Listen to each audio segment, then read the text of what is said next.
Malam itu, seorang pengemudi ojek online bernama Dimas mendapat pesanan terakhir yang mengharuskannya melewati jalan sunyi. Meski sudah sering mendengar cerita-cerita menyeramkan, ia tidak punya pilihan lain. Jalur memutar terlalu jauh, sedangkan penumpang sudah menunggu. Dengan perasaan cemas, ia menyalakan motornya dan mulai melaju perlahan. Udara malam terasa lebih dingin dari biasanya, dan jalanan gelap gulita hanya diterangi lampu motornya. Setiap pohon di kiri kanan jalan tampak seperti sosok-sosok tinggi yang berdiri diam mengawasi. Semakin jauh ia masuk, semakin berat rasanya napas, seakan ada beban tak kasat mata yang menekan dadanya. Tiba-tiba, dari kaca spion, Dimas melihat sesuatu yang membuat darahnya membeku. Ada bayangan perempuan berbaju putih duduk tepat di jok belakang motornya. Rambutnya panjang terurai, menutupi wajah. Dimas terkejut, tubuhnya gemetar, namun motor tetap melaju. Ia berusaha menoleh, tapi kursi belakang kosong. Ketika kembali melihat spion, sosok itu masih ada, kali ini lebih dekat, seakan wajahnya perlahan mendekat ke telinganya. Suara napas berat terdengar jelas, disertai bisikan lirih, "Tolong aku." Dimas menutup telinga, berusaha membaca doa. Namun semakin ia membaca, semakin keras suara itu terdengar. Lampu motornya tiba-tiba padam. Jalan menjadi gelap total. Hanya suara jangkrik dan desiran angin yang terdengar, namun kemudian berubah menjadi jeritan panjang yang melengking dari balik pepohonan. Dimas panik, ia mencoba menyalakan motornya berkali-kali, tapi sia-sia. Dari kejauhan, ia melihat seorang wanita berdiri di tengah jalan. Gaunnya berlumuran tanah, wajahnya tertutup rambut, tapi perlahan ia mengangkat kepalanya. Kedua matanya hitam legam, bibirnya robek hingga ke pipi, dan ia tersenyum. Tubuh Dimas lemas, namun ia tetap memaksa motor menyala. Tiba-tiba, motor hidup dengan sendirinya dan melaju kencang tanpa kendali, seakan ada yang mengendarai bersama dirinya. Ketika Dimas mendekati ujung jalan, ia merasa lega. Namun sesaat kemudian sosok itu kembali muncul, kali ini tepat di depannya, melayang dengan gaun berkibar. Motor yang ia kendalikan melesat menembus sosok itu, dan seketika pandangannya gelap. Esok pagi, warga menemukan motornya tergeletak di pinggir jalan, masih menyala. Namun tubuh Dimas tidak pernah ditemukan. Hanya helmnya yang pecah dan bercak darah di aspal yang menjadi saksi. Orang-orang yang melihat tempat kejadian mendengar suara samar dari balik pepohonan, jeritan minta tolong, lalu tawa perempuan yang menggema panjang. Sejak malam itu, jalan sunyi semakin ditakuti. Banyak yang bersumpah pernah melihat sosok Dimas berdiri di pinggir jalan dengan wajah pucat, melambaikan tangan seolah meminta tumpangan. Namun, siapapun yang berhenti tak pernah kembali.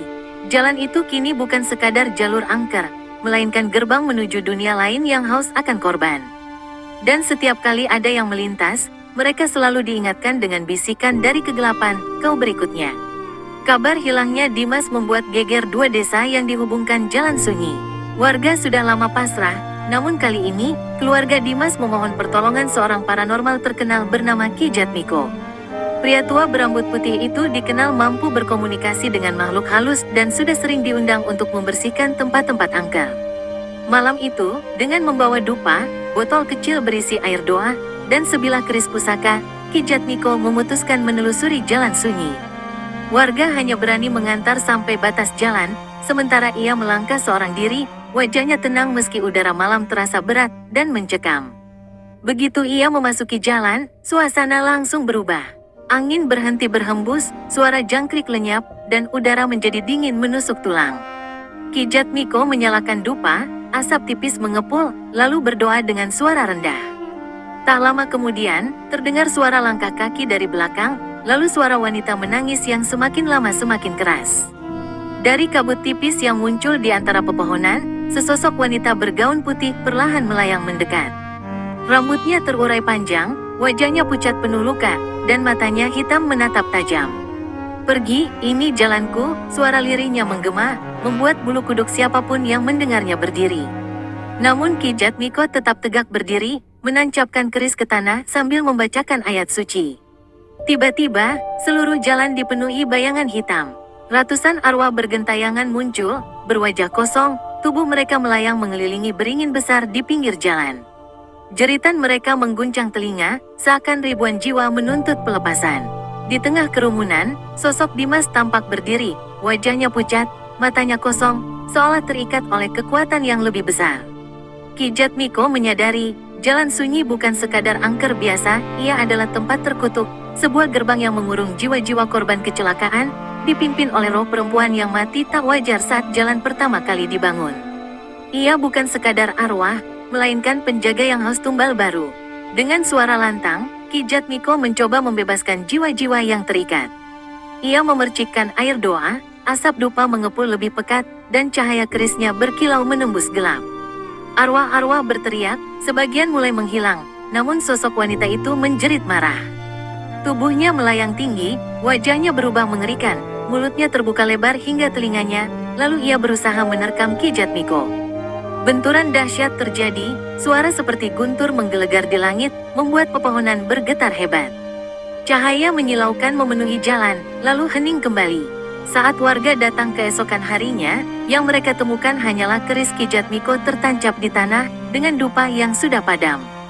Tidak ada jejak sang paranormal, tidak juga Dimas. Sejak itu, jalan sunyi menjadi lebih mencekam. Tidak ada lagi korban kecelakaan, namun banyak yang bersumpah mendengar suara langkah kaki seorang pria tua berjalan pelan sambil membaca doa, seakan Ki Jatmiko kini menjadi bagian dari penjaga jalan tersebut. Sosok Dimas pun masih terlihat kadangkala, berdiri di pinggir jalan, melambai dengan wajah penuh duka. Warga percaya, arwah Ki Jatmiko tidak hilang sia-sia, ia berusaha menahan roh-roh jahat agar tidak lagi menelan korban. Namun satu pesan tetap melekat di hati warga, jalan sunyi bukan untuk ditantang.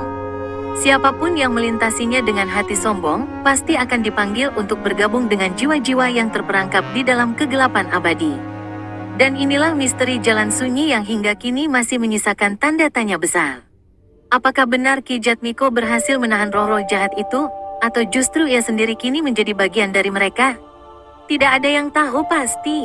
Namun satu hal yang jelas, setiap kali malam tiba dan kau lewat di sana, mungkin ada mata yang sedang mengawasi dari balik gelapnya pepohonan. Hati-hati, karena bisa saja kau yang berikutnya dipanggil. Kalau kamu merinding dengan cerita ini, jangan lupa tinggalkan komentar, like, dan bagikan ke teman-temanmu. Pastikan juga subscribe channel seputar narasiku, karena masih banyak kisah misteri lain yang akan membuat bulu kudukmu berdiri. Sampai jumpa di cerita berikutnya, dan jangan lupa, selalu waspada, karena dunia ini tidak hanya dihuni oleh kita saja.